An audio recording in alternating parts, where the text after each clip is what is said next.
నిర్గమకాండం 7వ అధ్యాయము 13వ వచనాన్ని మనము చూసినప్పుడు, నిర్గమకాండము 7వ అధ్యాయం 13వ వచనం, యెహోవా చెప్పినట్లు ఫరో హృదయము కఠినమాయెను గనుక అతడు వారి మాట వినకపోయెను. చదవమా ఇంకా.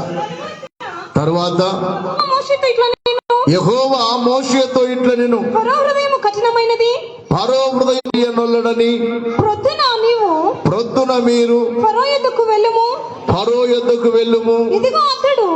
ఇదిగో అతడు ఏటి దరికి పోవును. నీవు అతనిని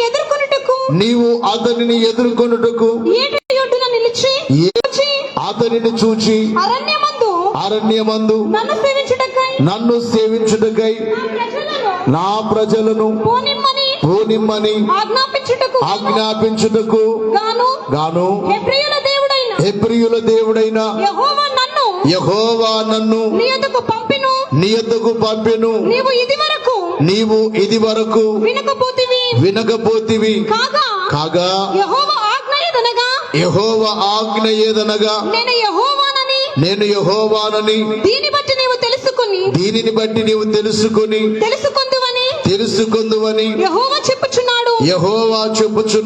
ఇదిగో నా చేతిలో ఉన్న ఈ కర్రతో నేను ఏటి నీటిని కొట్టుదును, అది రక్తముగా మార్చబడును. ఏటిలోని చేపలు చచ్చును. మరియు యెహోవా మోషేతో ఇట్లా నేను నీవు అహరోనుతోను నీ కర్రను పట్టుకుని ఐగుప్తు జనముల మీద అనగా వారి నదుల మీద, వారి కాలువల మీదను, వారి చెరువుల మీదను, వారి నీటి గుంటలన్నిటి మీదను నీ చెయ్యి చాపుము. అవి రక్తమగును. ఐగుప్తు దేశం అంతటను రాను పాత్రలలోను రాతి పాత్రలలోను రక్తము ఉండునని అతనితో చెప్పుమనెను. యెహోవా ఆజ్ఞాపించినట్లు మోషే అహరోనును చేసిరి. అతడు ఫరో ఎదుటను అతని సేవకుల ఎదుటను తన కర్రను పైకెత్తి ఏటి నీళ్లను కొట్టగా ఏటి నీళ్లను రక్తముగా మార్చబడిను. ఏటిలోని చేపలు చచ్చెను, ఏరు కప్పు కొట్టెను. ఐగుప్తీయులు ఏటి నీళ్లు త్రాగలేకపోయి ఐగుప్తు దేశమందంతటా రక్తము ఉండెను.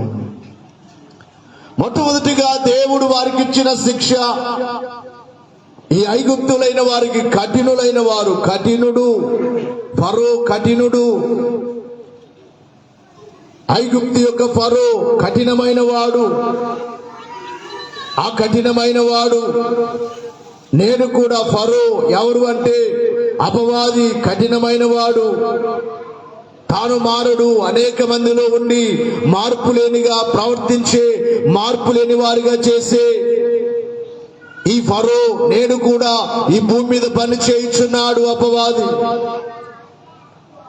ప్రజలైన వారు అతని మాట విని కఠినులుగా ఉన్నారు, దేవునికి భయపడటం లేదు. ఆనాడు ఐగుప్తీయులు ఎలాగైతే కఠినులుగా ఉండి దేవునికి భయపడకుండా వారు జీవించారో, వారికి దేవుడు ఏమి త్రాగనిచ్చారు అంటే రక్తముగా మార్చేశారు. నీళ్లు లేవు, నదిలో నీళ్లు రక్తముగా మారిపోయాయి. నీటి కాలువలు ఎక్కడెక్కడ ఉన్నాయో అక్కడంతా కూడా రక్తముగా మారిపోయాయి.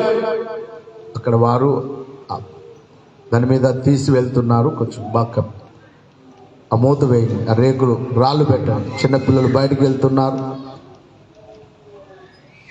ఒకసారి ఒక రాయి పెట్టి, పెద్ద రాయి పెట్టారు.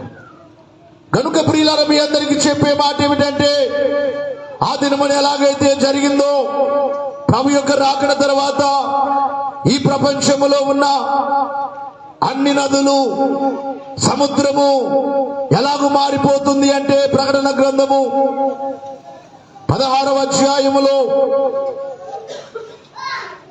రెండవ వచనములో మనము చూసినప్పుడు అంతటా మొదటి దూత వెలుపలికి వచ్చి తన పాత్రను భూమి మీద కుమ్మరింపగా ఆ క్రూర మృగము యొక్క ముద్రగల వారికి దాని ప్రతిమకు నమస్కారము చేయు వారికి బాధకరమైన చెడ్డ పుండు పుట్టెను. రెండవ దూత తన పాత్రను సముద్రములో కుమ్మరింపగా సముద్రము పీనుగ రక్తము వలె అయ్యెను. అందువలన సముద్రములో ఉన్న జీవ జంతువులన్నీ చచ్చెను.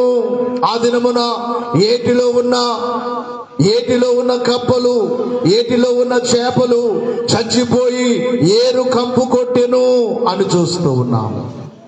రాకడ తర్వాత కూడా సముద్రములో ఉన్న జీవులన్నీ చనిపోయి సముద్రము ఏమైపోతుంది? దుర్వాసనగా మారిపోతుంది.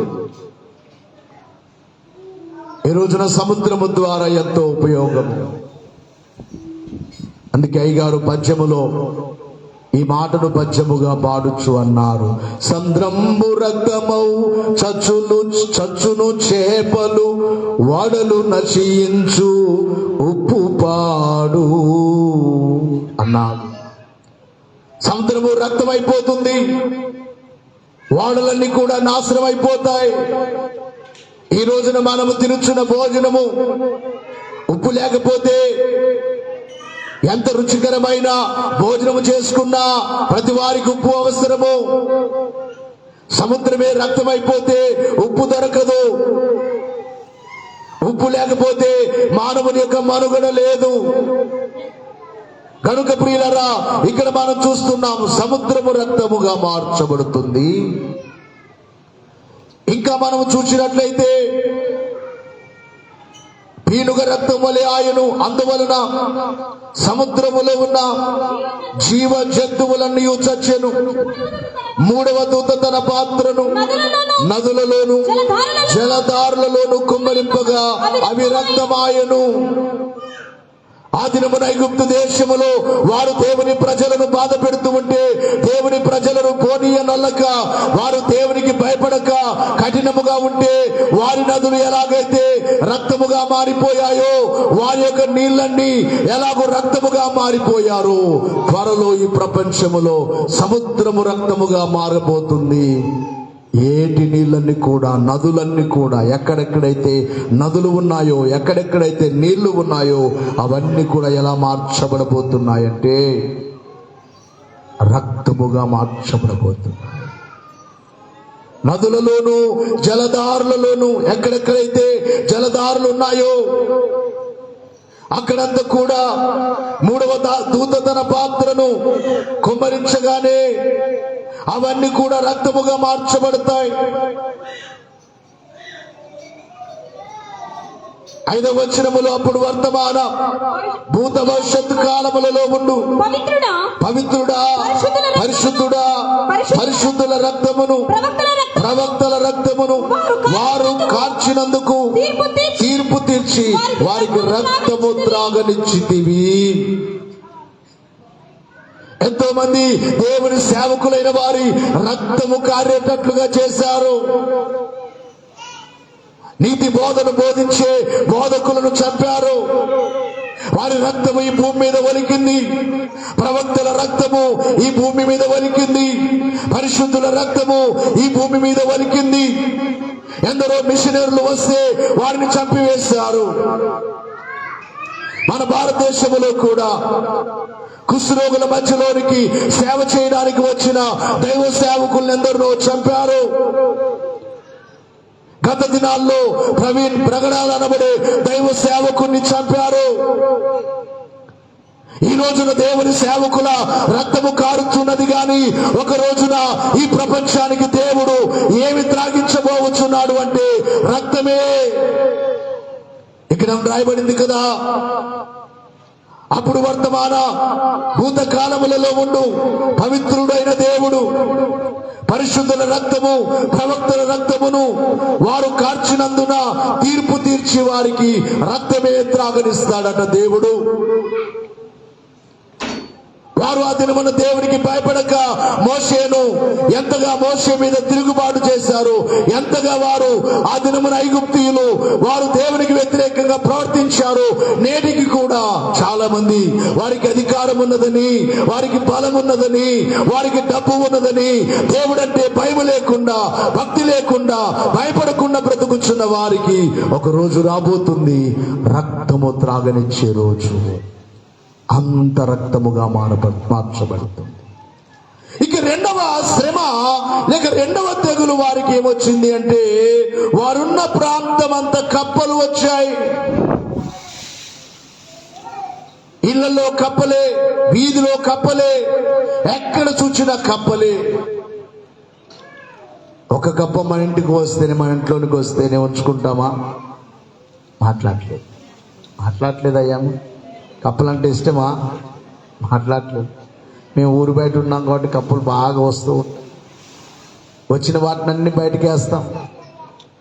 ఒక్కోసారి షూస్లోనికి వెళ్ళి ఉంటాయి అవి. అందుకే పిల్లలకి తీసేటప్పుడు అన్ని చూసి తీసుకోండి అని చెప్తూ ఉంటాం. చివరిలో ఉన్నాం కనుక. ఈ కప్పలు ఎక్కువైపోతే ఫస్ట్కి ఒక వారం మేము వెనకలు ఉన్నాం. రాత్రికి ఇక్కడ పడుకునే వాళ్ళం. వర్షాకాలం కనుక ఇవన్నీ నీళ్లు ఉండేవి. రాత్రంతా కప్పలు ఏం చేస్తాయి చెప్పండి అయ్యమ్మా? అరుస్తాయా, అరసవా? అవి అరుస్తుంటే ఏం శబ్దమో నిద్ర రాదు. టోటల్ గా కప్పలు వచ్చేసాయి. ఐగుప్తు దేశమంతటా కప్పలే. నిర్గమకాండము 8వ అధ్యాయము 3వ వచనాన్ని చూచినప్పుడు, ఏటిలో కప్పలు విస్తారముగా పుట్టెను. అవి నీ ఇంట, నీ పడక గదిలోనికి, నీ మంచము మీదికి, నీ సేవకుల ఇళ్ళలోనికి, నీ జనుల మీదికి, నీ పొయ్యిలలోనికి, నీ పిండి పిసుకు తొట్టిలోనికి ఎక్కి వచ్చును. అవి తినే ఆహార పదార్థంలోనికి ఎక్కి వస్తాయి అంటున్నాడు.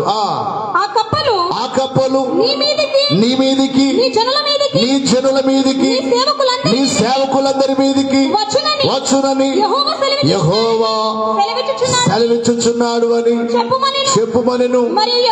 మరియు యెహోవా మోషేతో, ఇట్లా నేను నీవు అహరోనును చూచి నీ కర్ర పట్టుకొని ఏటి పాయల మీదను, కాలువల మీదను, చెరువుల మీదను నీ చెయ్యి చాపి ఐగుప్తు దేశం మీదికి కప్పలను రాజేయుమని అతనితో చెప్పుమనెను. చెప్పుమనగా అహరోను ఐగుప్తు జనముల మీద తన చెయ్యి చాపగా అప్పుడు కప్పలు ఎక్కి వచ్చి ఐగుప్తు దేశమును కప్పివేశాయి. కప్పలు ఐగుప్తు దేశమంతటా కప్పలే, ఇళ్లలో కప్పలే.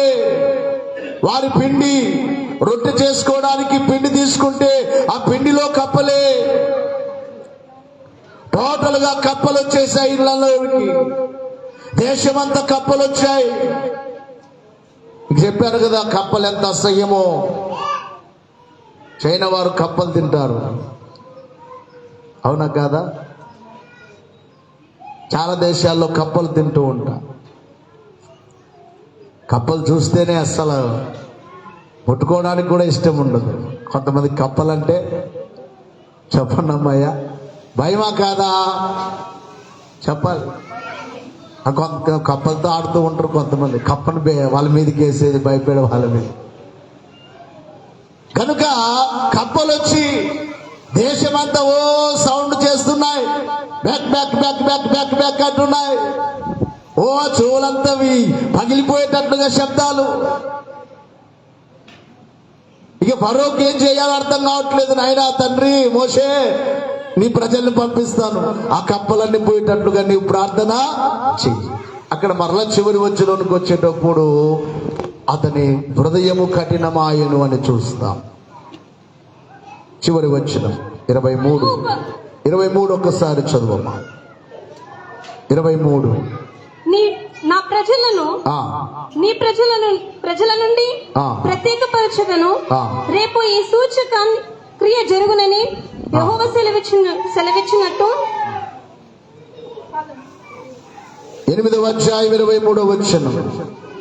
నా ప్రజలను నీ ప్రజల నుండి ప్రత్యేకపరచదను. చదువు. ఫరో ఉపశమమును కలుగుట చూచి యెహోవా సెలవిచ్చినట్లు తన హృదయము కఠినమాయను, కఠినపరుచుకుని వారి మాట వినకపోయెను. కప్పలన్నీ పోయేటట్లుగా ప్రార్థన చేయమన్నాడు. కప్పలన్నీ పోయిన తర్వాత మరలా హృదయం ఏం చేసుకున్నాడు? కఠినం చేసుకున్నాడు. నేను పంపియను, ఏం చేస్తారో చేసుకో. రెండవ తెగులు కూడా మారలేదు. ఇక మూడవ తెగులు రప్పిస్తున్నాడు. ఏమిటంటే ఐగుప్తు దేశమంతటా పేలు అనగా దుమ్ము, మొత్తము దుమ్ము పుట్టేసింది. ఏమాత్రము కూడా అవకాశం లేకుండా అంత ఒక పొగ. అందుకు యెహోవా మోషేతో నీవు నీ కర్ర చాపి ఈ దేశపు ధూళిని కొట్టుము, అది ఐగుప్తు దేశమంతటను పేలగునని అహరోనుతో చెప్పుమనగా వారు అట్లు చేసిరి. అహరోను తన కర్రను పట్టుకొని చెయ్యి చాపి ఆ దేశపు ధూళిని కొట్టినప్పుడు పేలు మనుషుల మీదను జంతువుల మీదను ఐగుప్తు దేశమంతటను ఆ దేశపు ధూళి అంతయు పేలాయు. దేశమంత ధూళి. ముందుగా చెప్పబడినట్లుగా కప్పలు అక్కడికి ఎలాగైతే వచ్చాయో ప్రకటన గ్రంథములో కూడా చూసినప్పుడు 16వ అధ్యాయము 12వ వచనములో ప్రకటన 16:12 అలాగ ఉంచుకోండి. అమ్మ నిర్గమకాండం ప్రకటన 2 అధ్యాయాలు మాత్రమే ఎక్కువగా చెప్పడం జరుగుతుంది. 6వ దూత తన పాత్రను యూఫ్రటీసు అను మహానది మీద కుమ్మరింపగా తూర్పు నుండి వచ్చు రాజులకు మార్గము సిద్ధపరచబడినట్లు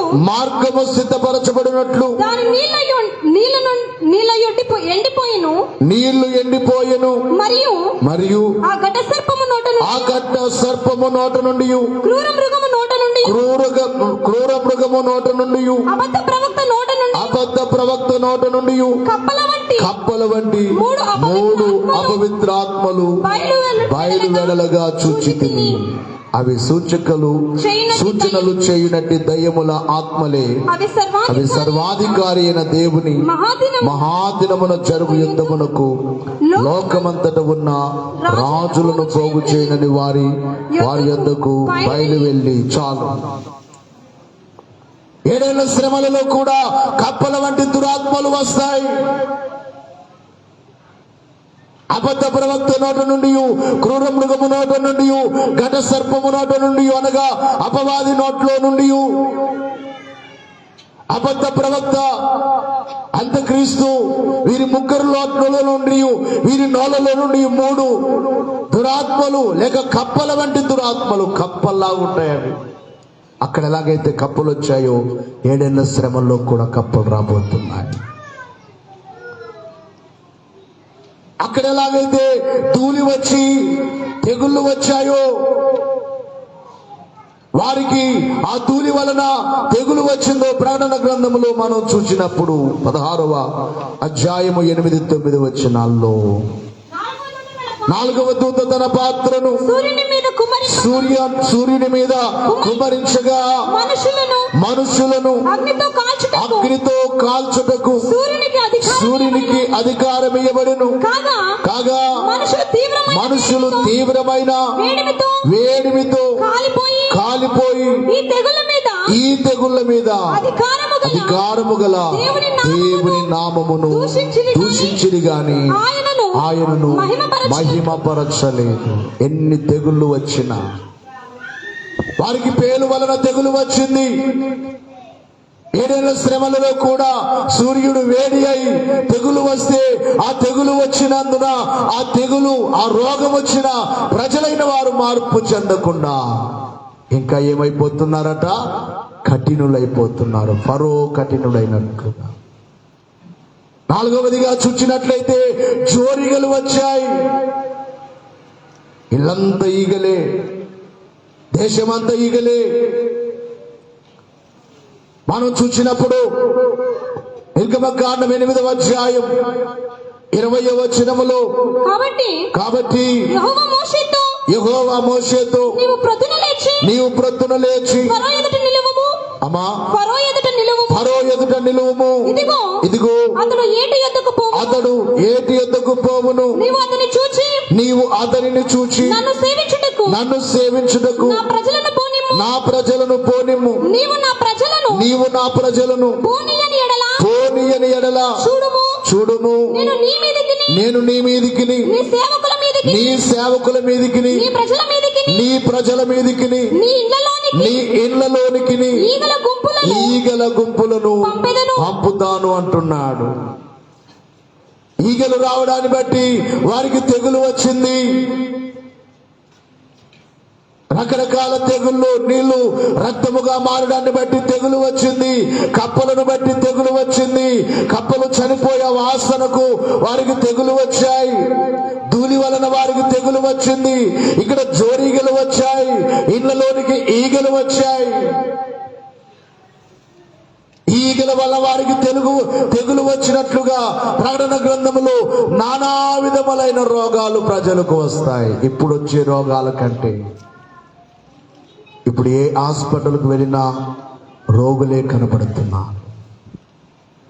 ఇప్పటికంటే ఇంకా ఎక్కువ రోగాలు. ఆరోగ్యవంతులు ఎవరుండరు? 7 ఏళ్ల శ్రమల్లో ఆరోగ్యవంతులు ఎవరుండరు? సంతోషముగా ఉండేవారెవరు ఉండరు? ఎటు చూచినా దుఃఖమే, ఎటు చూచినా ఏడుపే, ఎక్కడ చూచినా వేదనే. తల్లి జాడ పిల్లకు లేక, పిల్ల జాడ తల్లికి లేక,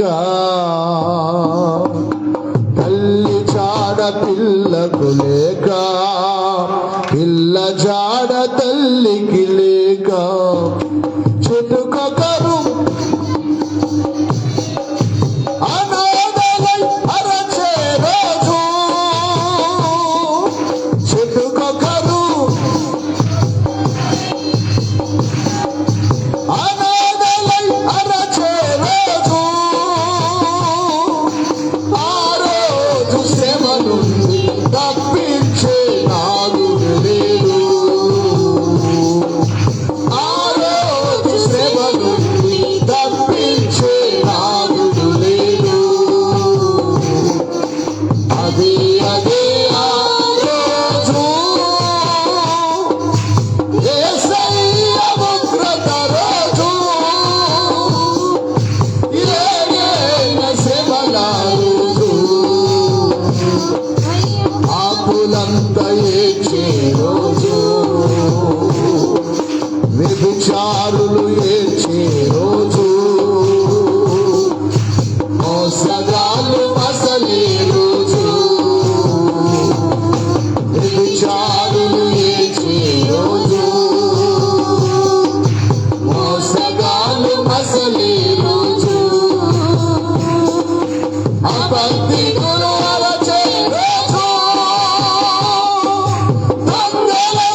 ఇక్కడ చోరీగల వలన వారికి తెగులు.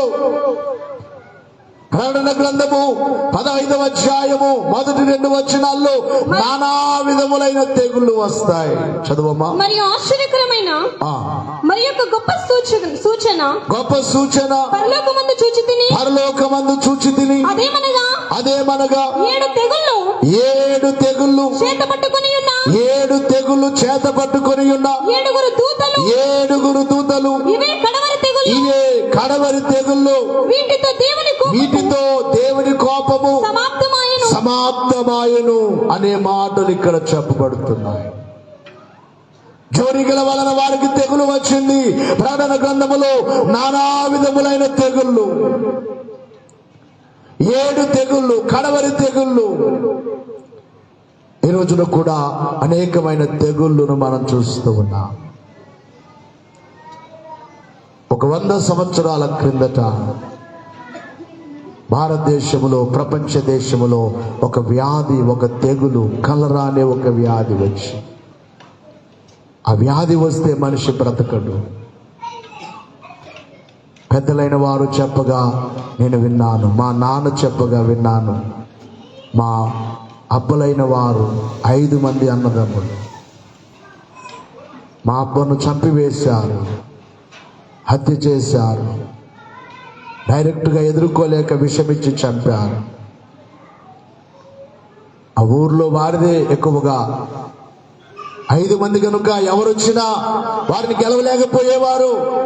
ఊరంతా రౌడిజంగా ఉండేవారు. అది మంచిది కాదు. కత్తి పట్టిన వాడు కత్తితో పోతాడని బైబిల్ చెబుతుంది. వారు ఏదో బలమున్నదని, 5 మందని, ఆస్తి ఉన్నదని, చాలా పశువులు ఉండేవి, పొలం ఉండేది, ఆస్తి పరులే. ఆనాటి కాలంలోనే మా అబ్బా వారి అత్తగారింటికి వస్తే ఆయనకు తప్పడితో మెరవని తీసుకుని వెళ్ళేవారంట. అంత పేరుండేది. మెరవని చేసుకుంటూ తీసుకెళ్లేవారు ఆయన.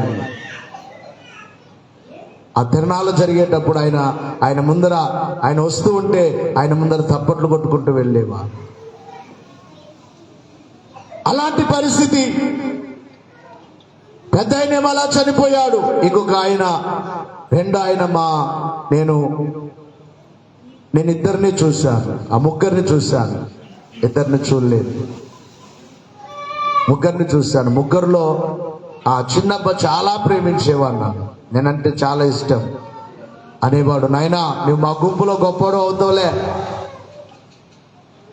మన గుంపులో నీవే గొప్పవాడు అనేవాడు ఆయన. ఎందుకో నన్ను చూడగానే. ఆ 2 ఆయన వేరే ఊరికి వెళ్ళాడట. ఆ కలరా వ్యాధి వచ్చింది. ఆ వ్యాధి వచ్చిన వ్యక్తిని చూడడానికి వెళ్ళాడు. చూచి వస్తూ ఉండగా ఆయనకు వచ్చేసింది దారిలో. ఆ వ్యాధి ఏంటంటే మోషన్ అయిపోతూ ఉంటుంది. మన భారతదేశంలో చాలా మంది చనిపోయారు ఆ కాలంలో. పెద్దలు చెప్పగా నేను ఆ మాటలు చెప్తున్నాను. మా కుటుంబంలో కూడా ఒకరు చనిపోయారు ఆ దినాల్లో. ఆ వ్యాధి వచ్చింది. ఇంటికి వచ్చే లోపే చాలాసార్లు మోషన్ అయ్యి ఇంటికి వచ్చే లోపే దారిలోనే పడి చనిపోయాడు. మన కాలంలో మనము చూచాము. ఒక 5 సంవత్సరాల క్రిందట మన కాలంలో ఒక తెగులు వచ్చింది. ప్రపంచమంతా వచ్చింది. కొన్ని లక్షల మంది చనిపోయారు. కరోనా అనే ఒక వ్యాధి వచ్చి మనందరము ఎరుగుదుము, మన కళ్ళతో చూచాము. ఈ తెగుల ద్వారా ఎన్ని లక్షల మంది చనిపోయారు. ఎంతమంది భర్తలు చనిపోయారు, ఎంతమంది భార్యలు చనిపోయారు, ఎంతమంది పిల్లలు చనిపోయారు, ఎంతమంది తల్లిదండ్రులు చనిపోయారు. దేవుని మహాకృపను బట్టి ఆ కరోనా వ్యాధి మన సంఘ బిడ్డలకు కూడా వచ్చింది, కానీ మరణము రాకుండా దేవుడు కాపాడారు. ముందుగానే ఆ వ్యాధి రాకమునుపే ప్రభు నాకు బయలుపరిచారు. ఒక తెగులు వస్తుందని, చాలా మంది చనిపోతారని, ఓ దురాత్మ అందరినీ చంపివేస్తుందని, అప్పుడు ప్రభు నాతో చెప్పారు, నేను ముందు మీకు చెప్పాను, కుమారుడా నీవు సిలువ గుర్తు వేయి. నేను కూడా పరిగెడుతున్నాను. ప్రభు అన్నారు, నీవు ఆగెందుకు పరిగెడుతున్నావు? ఎన్నాను కదా నీతో, అందరినీ త్రొక్కేస్తుంది, అందరినీ. ఆగు అన్నారు. చూస్తే చాలా ఎత్తుగా ఉంది. ఆగిపోయాను. నాతో పాటు పరిగెట్టే వారందరూ, వారిని ఆగమన్నాను. అందరికి సిలువ గుర్తు వేస్తుంటే ఎవరెవరైతే సిలువ గుర్తు వేశారో, సిలువ గుర్తు వేయబడిందో వారి దగ్గరికి రాలేకపోతున్నది.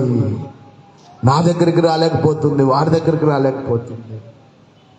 మన కాలంలో జరిగింది కదా, కరోనా వచ్చి దేశంలో చాలా మంది చనిపోయారు. ఎవరి కృపను బట్టి? గట్టిగా చెప్పాలి, ఎవరి కృప? దేవుని కృప. ఆ దినాల్లో ఆ కరోనా వచ్చినప్పుడు పాస్టమ్మకి ఆ కన్నడ పాట నేను వింటూ ఏడ్చేవాడిని. కృపయే కృపయే కృపయే యేసు అబ్బా ಎಲ್ಲಾ ನಿನ್ನ ಕೃಪೆಯೇ ಕೃಪೆಯೇ ಕೃಪೆಯೇ ಕೃಪೆಯೇ ಯೇಸು ಅಬ್ಬಾ ಎಲ್ಲಾ ನಿನ್ನ ಕೃಪೆಯೇ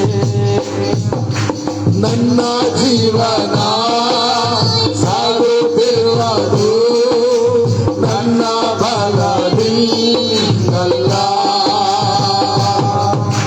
ನನ್ನಲ್ಲಿರುವ ಉಸಿರಾಡುವುದು ನನ್ನ ಇಂದಲ್ಲ. ನನ್ನ ಜೀವನ ಸಾಗುತ್ತಿರುವುದು ನನ್ನ ಬಲದಿಂದಲ್ಲ, ನನ್ನಲ್ಲಿರುವೆ ಉಸಿರಾಡುವುದು ನನ್ನ ಇಂದಲ್ಲ. ನನಗೆ ಬಾರದಂತ ನನ್ನ ಮಾಡಿತು ನಿಕೃಪೆಯೇ, ನನಗೆ ಬಾರದಂತ ನನ್ನ ಮಾಡಿತು ನಿಕೃಪೆಯೇ. ಕೃಪೆಯೇ ಕೃಪೆಯೇ ಕೃಪೆಯೇ ಯೇಸು ಅಬ್ಬಾ ಎಲ್ಲಾ ನನ್ನ ಕೃಪೆಯೇ. ಕೃಪೆಯೇ ಕೃಪೆಯೇ ಕೃಪೆಯೇ ಯೇಸು ಅಬ್ಬಾ ಎಲ್ಲಾ ನಿನ್ನ ಕೃಪೆಯೇ. దేవునికి మహిమ కలుగును గాక. దేవుని కృపను బట్టి మనం బ్రతికాం. మన భక్తి కాదు, మనది కాదు, మన ప్రార్థన కాదు, కృప. దేవుని కృపను బట్టి మనం క్షేమంగా ఉన్నాం. దేవుని కృపను బట్టి మనకు కూడా వ్యాధి వచ్చినా, మన కుటుంబంలో వచ్చినా మరణమునకు ఆజ్ఞ ఇవ్వలేదు. ఇలాంటి తెగుళ్ళు ప్రపంచంలో ఎన్నెన్నో వస్తూ ఉన్నాయి, ఇంకా రాబోవచ్చు ఉన్నాయి. అయితే రాకడ తర్వాత 7 తెగుళ్ళు పట్టుకుని దూత నిలబడుతుంది. ఆ తెగుళ్ళ పేర్లు ఏమో రాయబడలేదు, కానీ నానా విధములైన తెగుళ్ళు పట్టుకొని తెగుళ్ళ మీద అధికారము కలిగిన వాడు దేవుడు. మార్పు చెందని వారికి, మార్పు లేని కఠినులైన ఐగుప్తుల్ని ఎలాగైతే తెగుళ్ళతో మొత్తాడో, తెగుళ్ళతో భయం పెట్టాడో, తెగుళ్ళతో భయపెట్టాడో, తెగుళ్ళతో దేవుడెవరో రుజువు చేసుకున్నాడో,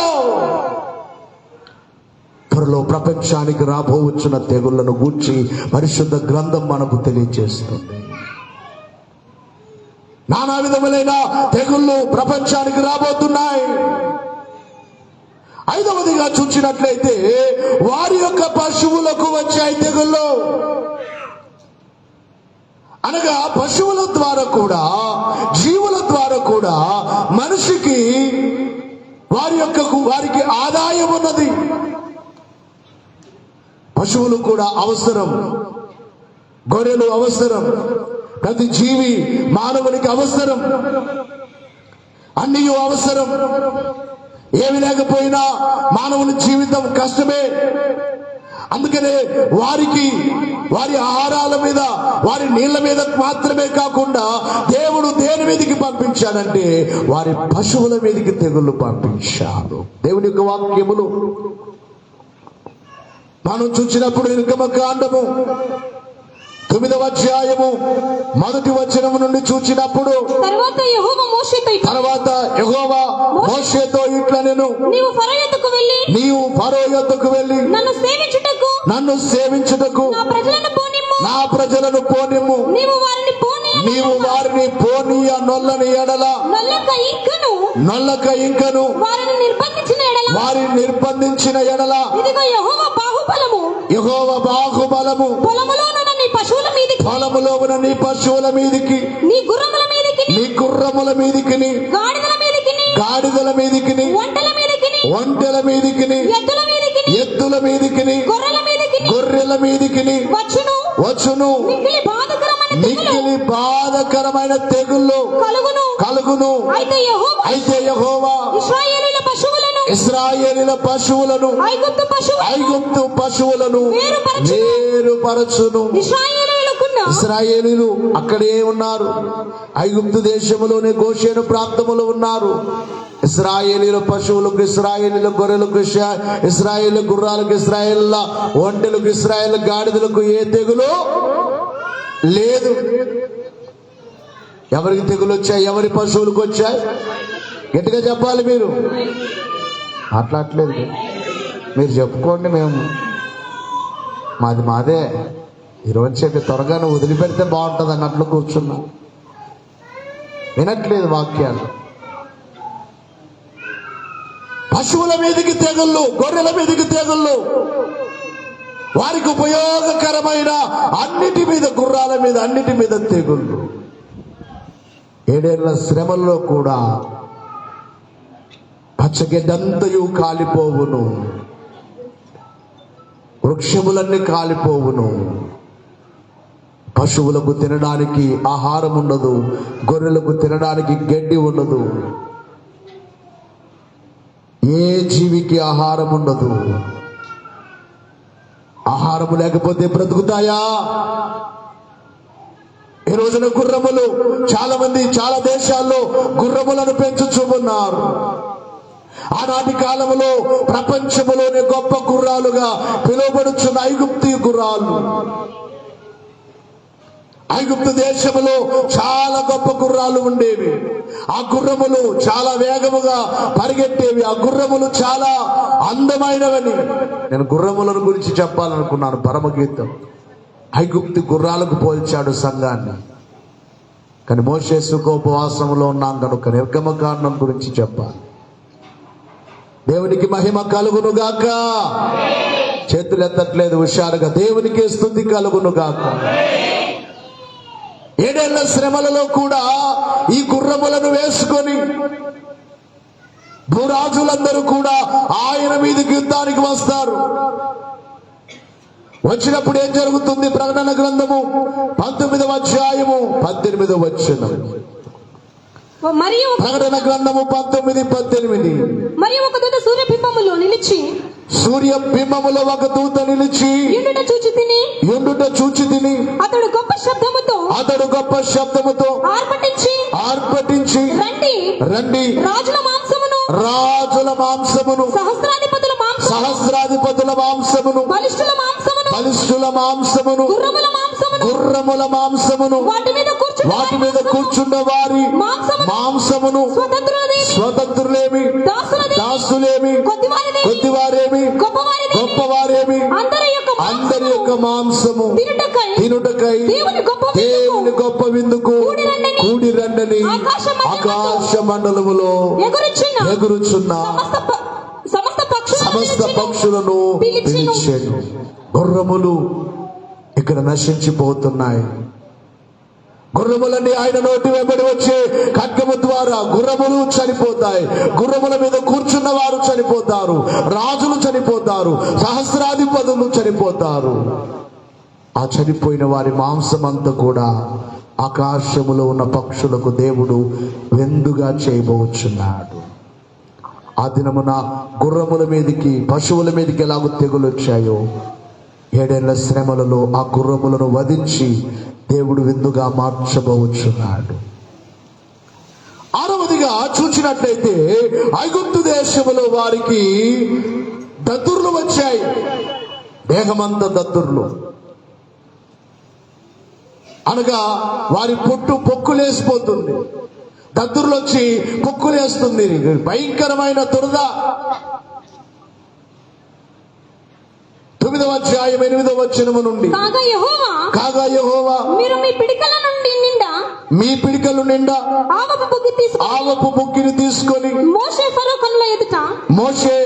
కనుల ఎదుట ఆకాశం వైపు దానిని చల్లవలెను. అప్పుడు అది ఐగుప్తు దేశమందంతటా సన్నపు ధూళి అయి ఐగుప్తు దేశమందంతటా మనుషుల మీదను జంతువుల మీదను పొక్కు దద్దుర్లగునని మోషే అహరోనులతో చెప్పెను.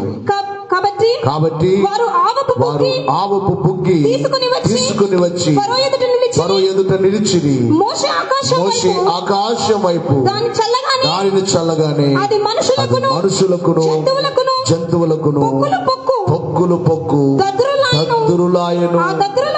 దద్దురుల వలన శకునగాండ్రు మోషే ఎదుట నిలువలేకపోయిరి. దేవునికి మహిమ కలుగును గాక. పొక్కులు వచ్చాయి, దద్దురులు వచ్చాయి. భయంకరమైన బాధ. 7 శ్రమలలో కూడా ప్రజలకు చెడ్డ పుండ్లు వస్తాయట. బాధకరమైన పుండ్లు. ఆ పుండ్లు పుడతాయి, చాలా బాధకరమైనవి. ప్రకటన గ్రంథం 16వ అధ్యాయము 2వ వచనములో అంతటా మొదట దూత వెలుపలికి వచ్చి తన పాత్రను భూమి మీద కుమ్మరింపగా ఆ క్రూర మృగము యొక్క ముద్రగల వారికి దాని ప్రతిమకు నమస్కారము చేయ వారికి బాధకరమైన చెడ్డ పుండు పుట్టెను. ఏ పుండ్లు పుడతాయి? గట్టిగా చెప్పాలి. అక్కడ వాళ్లకు దద్దుర్లు వచ్చాయి, పొక్కులు వచ్చాయి. 7 శ్రమలలో చెడ్డ పుండ్లు పుడతాయి మనుషులకి. అబద్ధ ప్రవక్తకు సహకరించిన వారికి, వాని ప్రతిమకు మ్రొక్కిన వారికి, విడిచిపెట్టబడిన వారికి. అక్కడ మేఘం ఎక్కకుండా ఎన్ని బోధలు విన్నా నామకార్థంగానే ఉంటూ ప్రార్థన లేని వారుగా, భక్తి లేని వారుగా, విశ్వాసం లేని వారుగా, అవిశ్వాసులుగా ఉన్నవారు, మిగిలిపోయిన వారు, ఇంకా ఎన్ని బోధలు విన్నా మార్పు చెందని లోకములో వ్యర్థమైన వాటిని మొక్కుచూ ఉన్నవారు. చెడ్డ పుండ్లు పుట్టబోతున్న 7 శ్రమలో బాధకరమైన పుండ్లు. ఇక 7వదిగా మనం చూచినప్పుడు వడగండ్లు. దేవుని యొక్క వాక్య గ్రంథములో నిర్గమకాండము 9వ అధ్యాయం 19వ వచనం. లేచి నిలబడదాం, ఎవరు బయటికి వెళ్ళొద్దు. లేచి నిలబడదాం, ఎవరు బయటికి వెళ్ళొద్దు. అందరు లేచి నిలబడాలి. చదవమ్మా. ఇదిగో రేపు ఈ వేళకు నేను మిక్కిలి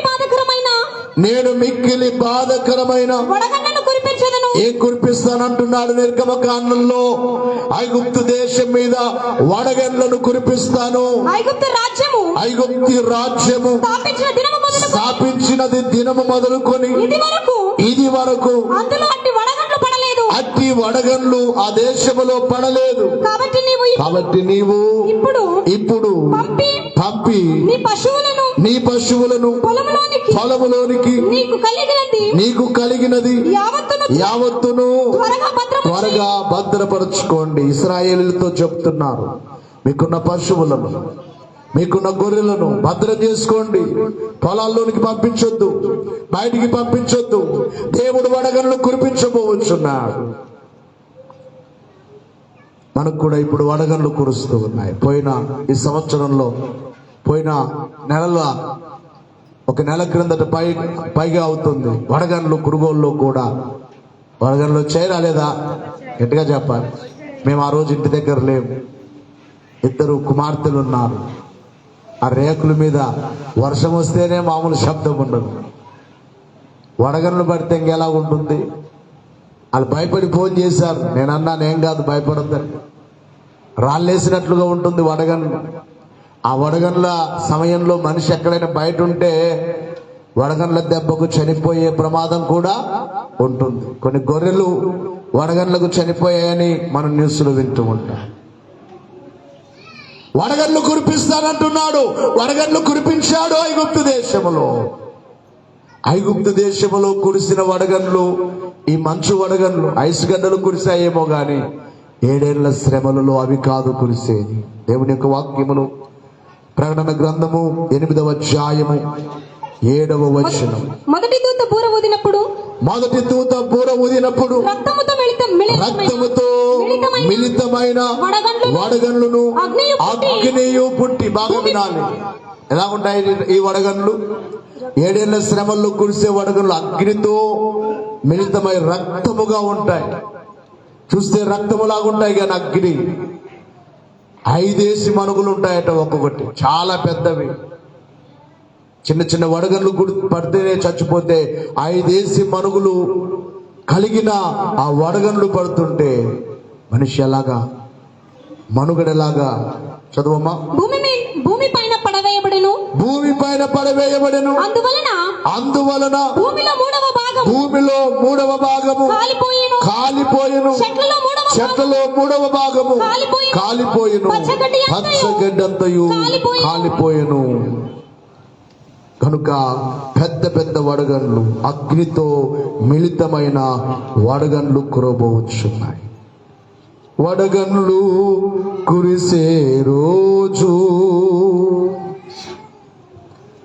భూమి సగం కాలే రోజు. వడగండ్లు కురిసే రోజు భూమి సగం కాలే రోజు. కోపాగ్ని రగిలే రోజు, పర్వతములు పగిలే రోజు. కోపాగ్ని రగిలే రోజు, పర్వతములు పగిలే రోజు. ఆ రోజు శ్రమ నుండి తప్పించే నాదుడే లేడు. ఆ రోజు శ్రమ నుండి తప్పించే నాదుడే లేడు. అదే ఆ రోజు యేసయ్య ఉగ్రత రోజు. 7 శ్రమల రోజు, పాపులంతా ఏడ్చే రోజు. అయ్యో పాపులంతా ఏడ్చే రోజు. వడగళ్ళు పడబోచు ఉన్నాయి. అవి త్వరలో క్రీస్తు రాకడ తర్వాత జరగబోవచ్చు ఉన్నాయి. ఇంకా మనము చూసినట్లయితే వారి మీదికి పంపించిన తెగుళ్ళలో ఇంకా ఏమి తెగుళ్ళు వచ్చాయంటే మిడతలు వచ్చాయి. వారి మీదికి మిడతలు వచ్చాయి. వారి పంటను తినివేశాయి. వారి ఇళ్లలోనికి వచ్చాయి మిడతలు. మిడతలు అనగానే ఈ ఐగుప్తు దేశం మీదకి వచ్చిన మిడతలేమో వారి పొలాల్ని నష్టపరిచిన మిడతలైతే 7 ఏళ్ల శ్రమల్లో వచ్చే మిడతలు లాంటివి కాదు. ప్రకటన గ్రంథం 10వ అధ్యాయములో మొదటి నుండి మనం చూచినప్పుడు బలిష్ఠుడైన వేరొక దూత పరలోకం నుండి దిగి వచ్చుట చూచి తిని. ఫస్ట్ నిర్గమకాండం 10 చదువుమా. నిర్గమకాండం 10 మొదటి వచనం నుండి చదువు. కాగా యెహోవా మోషేతో ఫరో యొద్దకు వెళ్ళుము, నేనే యెహోవానని మీరు తెలుసుకొనున్నట్లు నేను చేయు సూచక క్రియలను ఐగుప్తీయుల ఎదుట కనబరుచుటకు నేను వారి ఎడల జరిగించిన వాటిని వారి ఎదుట కలుగజేసిన సూచక క్రియలను నీవు నీ కుమారునికి ప్రచురము చేయనట్లును. చదువు 13. మోషే ఐగుప్తు దేశం మీద మోషే ఐగుప్తు దేశం మీద తన కర్రను చాపగా యెహోవా పగలంతయు ఆ రాత్రంతయు ఆ దేశం మీద తూర్పు గాలిని విసర చేసెను. ఉదయమందు ఆ తూర్పు గాలికి మిడతలు వచ్చెను. ఆ మిడతలు ఐగుప్తు దేశం అంతటి మీదికి వచ్చి ఐగుప్తు సమస్త ప్రాంతములలో నిలిచెను. అవి మిక్కిలి బాధకరమైనవి. అంతకు మునుపు అట్టి మిడతలు ఎప్పుడు ఉండలేదు, తర్వాత అట్టివి ఉండబోవు అని నేలంతయు కప్పివేసెను. దేవునికి మహిమ కలుగును గాక. వడగండ్ల వలన కొంత నష్టము జరిగింది. వడగండ్ల వలన కలిగిన నష్టము కంటే ఈ మిడతలు వచ్చి ఇంకా చాలా నష్టం చేశాయి. వృక్షములను తినివేశాయి, చెట్లను తినివేశాయి, పొలములో ఉన్న కూరగాయలను తినేశాయి. ఇక వారికి ఏది ఉపయోగం లేకుండా నష్టం. మరి 7 ఏళ్ల శ్రమలలో వచ్చే మిడతలు ఇలాంటివి కాదు. ఈ మిడతలు ప్రకటన గ్రంథం 9వ అధ్యాయం మొదటి నుండి మనకు కనబడుతుంది.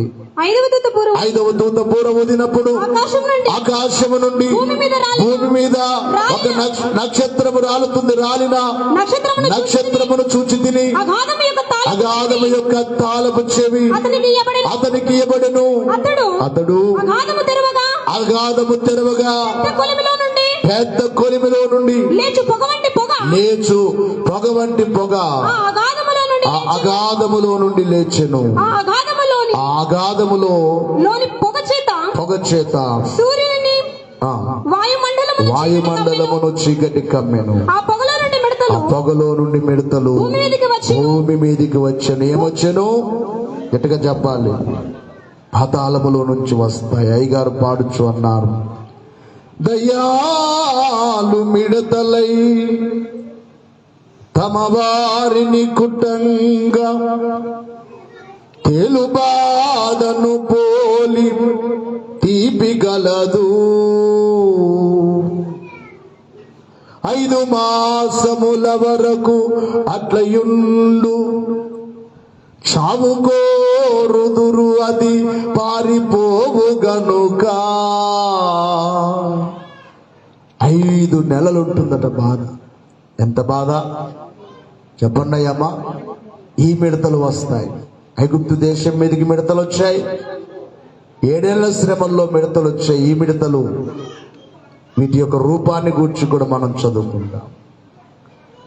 7వ వచనములో ఆ మిడతల రూపము యుద్ధమునకు సిద్ధపరచబడిన గుర్రములను పోలి ఉన్నవి.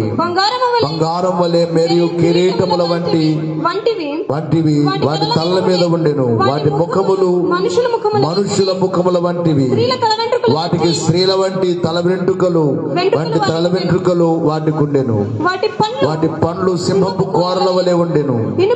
ఇనుప మైమరుపు వంటి మైమరుపులు వాటికి ఉండెను. వాటి రెక్కల ధ్వని యుద్ధమునకు పరిగెత్తునట్టి విస్తారమైన గుర్రపు రథముల ధ్వని వలె ఉండెను. తేళ్ల తోకల వంటి తోకలను కొండ్లును వాటికి ఉండెను. 5 నెలల వరకు వాటి తోకల చేత మనుషులకు హాని చేయుటకును వాటిని అధికారము ఇయ్యబడెను. ఉండెను. రూపం ఎలా? తల మీద మెరిసే కిరీటాలు ఉన్నాయి. పండ్లు ఎలాగున్నాయి చెప్పండి? సింహములాగున్నాయి కోరలు. తోకలు ఎలాగున్నాయి? తేళ్ల కొండలు ఎలాగుంటాయి?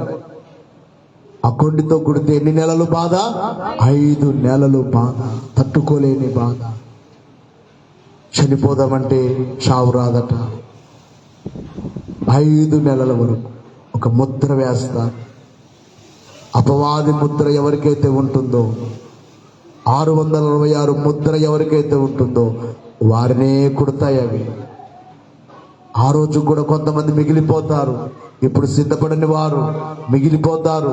ఆ మిగిలిపోయిన వారు, అయ్యా ఎన్ని శ్రమలైనా ఇప్పుడు మేము తెలుసుకున్నాం, మీ కొరకు బ్రతుకుతాం, మీరే కావాలి అని అంటే ముద్ర ఉన్న వారికి కుడతాయి తప్ప ఈ ముద్ర వేయించుకోరు చూడండి, వారిని అవి ఎంత మాత్రమేమీ చెయ్యవు, ముట్టవు, దగ్గరికి రావు. అతను మన ఐగుప్తు దేశంలో అదే చేశాడు. వారికి తెగులు వచ్చింది, వీరికి రాలేదు. వారిలోని కప్పలు వచ్చాయి, వీరిలోనికి రాలేదు. వారిలోనికి ఈగలు వచ్చాయి, వీరింట్లోనికి రాలేదు. వారి ప్రాంతం అంతా నీళ్లు రక్తం, వీరి ప్రాంతంలో నీళ్లు రక్తముగా లేదు. సంఘమును కనబడకుండా దాస్తాడని దైవజనుడు ఈ వాక్యాన్ని బట్టి తెలియజేశారు. ఇక 9వదిగా చూసినట్లయితే ఏమి కలగబోతుంది అంటే దట్టమైన చీకటి వారికి వచ్చింది. 10వ అధ్యాయం 21వ వచనం నిర్గమకాండం. అందుకు యెహోవా మోషేతో ఆకాశం వైపు నీ చేయి చాపుము, ఐగుప్తు దేశము మీద చీకటి, చేతికి చెయ్యి కూడా కనబడనంత చీకటి. ఎంత చీకటి? గట్టిగా చెప్పాలి. మన ఎంత చీకట్లైనా మన చెయ్యి మనకు కనబడుతుందా? కనబడదా? చెయ్యి కనబడనంత చీకటి. ఏం చీకటమ్మా? చదువు. చిక్కని చీకటి కమ్మున నేను మోషే ఆకాశం వైపు తన చేయెత్తినప్పుడు ఐగుప్తు దేశమందంతటయు 3 దినాలు ఏమైపోయింది? కాంతి లేదు, సూర్యకాంతి లేదు, చంద్రకాంతి లేదు, నక్షత్రాల కాంతి లేదు. 3 రోజులు చీకట్లో. బయటికి అడిగేసేకి లేదు, వంట చేసుకునేకి లేదు. భయంకరమైన చీకటి. చీకట్లో నడిచామనుకోండి, ఇలాంటి స్తంభాలు ఉంటే ఏమైపోతాం? తల పగులుతుందా? పగలదా? నడుచుకుంటూ వెళ్తున్నాం అంటే చీకట్లో ఎక్కడికి వెళ్ళడానికి ఇబ్బంది పడతాం. 3 దినాలు చిమ్మ చీకటి. మరి 7వ శ్రమల్లో కూడా ఏమి జరగబోతుంది? ప్రకటన గ్రంథం 6వ అధ్యాయములో 12వ వచనములో ఆయన 6వ ముద్రను విప్పినప్పుడు నేను చూడగా పెద్ద భూకంపము కలిగెను. సూర్యుడు ఏమైపోయాడు? కంబలి వలె నలుపాయను, చంద్రబింబమంతయు రక్తవర్ణమాయను. పెద్ద గాలి చేత ఊగులాడు. అంజూరపు చెట్టు నుండి అకాలపు కాయలు రాలినట్లుగా ఆకాశ నక్షత్రములు భూమి మీద రాలెను. గమనించాలి ప్రియులారా, సూర్యుడు నల్లగా మారిపోతాడని చూస్తున్నాం. చంద్రుడు రక్తముగా మారిపోతాడు. ప్రకటన గ్రంథం 8వ అధ్యాయంలో కూడా 8వ అధ్యాయము 3వ దూత బూర ఊదినప్పుడు ప్రియులారా 12వ వచనం 8, 12 4వ దూత బూర ఊదినప్పుడు సూర్య చంద్ర నక్షత్రములలో 3వ భాగము చీకటి కమ్మునట్లును, పగటిలో 3వ భాగమున సూర్యుడు ప్రకాశింపకున్నట్లును, రాత్రిలో 3వ భాగమున చంద్ర నక్షత్రములు ప్రకాశింపకున్నట్లును వాటిలో 3వ భాగము కొట్టివేయబడిన. దేవునికి మహిమ కలుగును గాక. ఆ దినమున వారికి చీకటి, క్రీస్తు రాకడ తర్వాత మిగిలిపోయిన వారికి భయంకరమైన చీకటి కలగబోతుంది. సూర్యుడు వారికి ఏమాత్రము కూడా ప్రకాశింపడు. ఇక చివరి తెగులు ఏమిటంటే వారి జ్యేష్ఠ కుమారులందరూ చనిపోయారు. మీరు 12వ అధ్యాయం 1 నుండి 36 వరకు చూస్తే ఐగుప్తు దేశములో జ్యేష్ఠ కుమారులందరూ చనిపోయారు. ఉదయం లేచి చూస్తే శవము లేని ఇల్లు ఒకటి కూడా లేదు. ప్రతి ఇంటిలో జ్యేష్ఠ కుమారుడు ఉంటాడు. ఐగుప్తు రాజుకు ఫరోకు ఒక్కడే కొడుకు, ఒక్కడే కుమారుడు, అనగా జ్యేష్ఠుడే. ఆ కుమారుడు కూడా చనిపోయాడు. అప్పటికి కూడా అతడు ఇక అంటున్నాడు, ఇప్పుడు నేను పాపము చేశా. మీ దేవుడు నా మార్పు కొరకు ఎన్ని తెగుళ్ళు పంపించినా నేను మారలేదు, నేను కఠినుడైపోయాను. ఇక చాలు, వెళ్ళిపోండి, మీ దేశానికి మీరు వెళ్ళిపోండి. అప్పుడు పంపిస్తాను. వారి దేశమంతటా మనుషులలో తొలిచూలు చనిపోయాయి, జంతువులలో తొలిచూలు చనిపోయాయి. ఎక్కడ చూచినా మరణమే ఒక్క ఇంటిలో మరణం జరిగితేనే, ఇప్పుడైతే ఈ కాలంలోనైతే అంత బాధ లేదు, కానీ నా చిన్నతనంలో ఒక ఇంట్లో మరణం జరిగిందంటే ఆ వీధి అంతా కూడా, ఆ ఊర్లో ఉన్న వారంతా కూడా రాత్రి అంతా అక్కడే ఉండేవారు, ఏడ్చేవారు. కొన్ని చోట్లకు వెళితే అక్కడ శవం ఉంటుంది, వారు ఫోన్ చూసుకుంటుంటారు వచ్చిన వాళ్ళు కూడా. ఎప్పుడు పెడతారు, ఎప్పుడు తీసుకెళ్తారు, గుంతరడైందా? మారిపోయింది కాలం, ప్రజల్లో మార్పు, ప్రేమ లేదు. ఆ దినమున ఐగుప్తు దేశం అంతటా మరణమే. 7 ఏళ్ల శ్రమలలో ఎక్కడ చూచినా మరణమే జరుగుతుంది. పరిశుద్ధ గ్రంథములో మనం చూచినప్పుడు, ప్రకటన గ్రంథములో చూచినప్పుడు 9వ అధ్యాయములో 13వ వచనం నుండి 15వ వచనం వరకు చూచినప్పుడు, 6వ దూత బూర ఊదినప్పుడు దేవుని ఎదుట ఉన్న సువర్ణ బలిపీఠము యొక్క కొమ్ముల నుండి ఒక స్వరము యూఫ్రటీసు అను మహానది యొద్ద బంధింపబడి ఉన్న నలుగురు దూతలను వదిలిపెట్టుమని బోర పట్టుకొని ఉన్న ఆ 6వ దూతతో చెప్పుట వింటిని.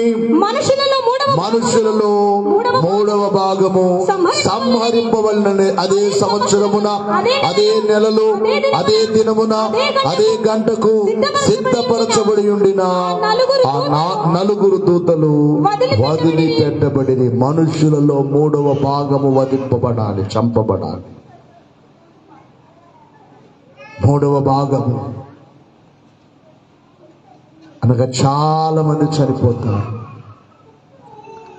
ఆ దినమున ఐగుప్తు దేశములో ఎలాగైతే మరణము జరిగిందో, 7 ఏళ్ల శ్రమలలో కూడా ఎక్కడ చూసినా మరణమే. చివరికి వచ్చేసాం, మనం చివరిలోనికి వచ్చాం. ఏ రీతిగా చూసినా చివరిలో ఉన్నాం. అందుకే జాగ్రత్తగా బ్రతకండి. నిర్లక్ష్యమైపోతున్నారు. ప్రార్థన అంటే మాకు పనులే ముఖ్యమంటున్నారు. దేవుని కొంత సమయం ఇవ్వండి అని పోయిన వారం చెబితే ఎవరూ రావట్లేదు మందిరానికి. వీలైతే బైబిల్ మిషన్ సేవ కనుక, ఒకవేళ మీకు సేవకుడు బోరు కొట్టినట్లయితే బైబిల్ మిషన్ సేవ కనుక మేము ఏరే బైబిల్ మిషన్ సేవకుని ఇక్కడ పెట్టి వెళ్ళిపోతాం. మీరు మాట వినకపోతే ఈ సేవ వారికి అప్పగించి వెళ్ళిపోతాం. ఎందుకు? ఈ బోధలు దేవుడు మీకు వినిపిస్తున్నారే. రెస్ట్ లేదు, కాళ్ళు సహకరించం. మన శుక్రవారం ఉదయం నుండి 5:30కు పాప స్కూల్కి వెళుతున్నప్పుడు లేవాలి. రాత్రి ఇంటికి వచ్చేలో 12 అయింది టైం. షుగర్ ఉన్న వ్యక్తిని ఎన్ని గంటలు పనో, ఇక్కడ ప్రార్థన, ఇక్కడ ధ్యానం, ఇక్కడ దాదాపుగా 2 గంటలకు పైగా ప్రార్థన జరిగింది. బయటికి వెళ్ళేది వచ్చినప్పటి నుంచి చివరి వరకు, ప్రార్థన అయ్యే వరకు మందిరములోనే. ఇక్కడ ముగించుకుని మళ్ళా యల్లాపురం వెళ్ళాం. అక్కడ క్రాస్లో ఈరోజు భోజనాన్ని ఏర్పాటు చేశాడు కుమారుడు సువార్తరాజు. తన యొక్క సహోదరి వివాహం, వారు కుటుంబం అంతా ఇంకా మారు మనసు పొందలేదు కనుక, అయ్యా పెద్దలు ఒప్పుకోలేదు పెళ్లి మా చెల్లికి, వారి ప్రకారంగా వారు చేసుకుంటామంటున్నారు. ఈ దినమున మా కుటుంబం తరపున భోజనం పెట్టండి, ఆ పెళ్లి కోసం మా ఇంటికి వచ్చి ప్రార్థన చేయండి అంటే అక్కడికి వెళ్ళి ప్రార్థన చేసి ఆ కుమారుడు కానుకిస్తే ఆ సరుకులన్నీ కూడా నిన్న తీసుకొని రావడం జరిగింది. భోజనం కోసమే ఈ రోజునందరికీ ఆ కుటుంబం తరపున స్వీటు, కలర్ రైస్, వంకాయ కర్రీ, సాంబారు, వైట్ రైస్, చక్కగా బిడ్డలైన వారు భోజనాలు ఏర్పాటు చేసుకుంటున్నారు. దేవునికి అది మహిమ. నిన్న కూడా ఇంటికొచ్చేలోపు రాత్రి అయింది. 12 గంటలకు వెళ్ళాం. రెస్ట్ తీసుకునే సమయం లేదు. రాత్రి 2 గంటలకు ఫోన్ వచ్చింది. ఒక కుమార్తె ఫోన్ చేసి ఏడుస్తుంది, అయ్యా మా యొక్క సహోదరి డెలివరీ అయింది, చాలా సీరియస్గా ఉంది. ఆ డెలివరీకి ముందు ఉదయం ఫోన్ చేశారు, అయ్యా డెలివరీకి తీసుకెళ్తున్నాం, కడుపులో బిడ్డకు ప్రాబ్లం అని చెప్పారు, ప్రార్థన చేయండి. ప్రార్థన చేయడం జరిగింది. అద్భుతం ఏమిటంటే 2 పిల్లల్ని దేవుడిచ్చారు, ఒక పాప ఒక బాబు. ఆ 2 గంటల సమయంలో అంతకు మునిపే నేను ప్రార్థన చేసుకుంటున్నాను. భారం ఉన్నది, బాధ్యత ఉన్నది. ఒకరించకపోయినా ఒక్కోసారి కూర్చొనైనా ప్రార్థన చేస్తూనే ఉంటాను. నాకు దేవుడిచ్చిన బిడ్డలున్నారు, సంఘ బిడ్డలున్నారు. 3 బిడ్డలు కాదు, సంఘ బిడ్డలున్నారు. వారి క్షేమం కోసం. బాధ్యత లేనివాడు కాదు సేవకుడు. నీ బాధ్యత ఏమిటి? ఓ విశ్వాసిగా సంఘము కోసం నీ బాధ్యత ఏమిటి? సంఘక్షేమం కోసం మందిరంలోకి వచ్చి ప్రార్థన చేయగలుగుతున్నావా? దేవునికి సమయం ఇవ్వగలుగుతున్నావా? పరిశుద్ధాత్మ దేవుని యొక్క వేదన గుర్తించుచున్నావా?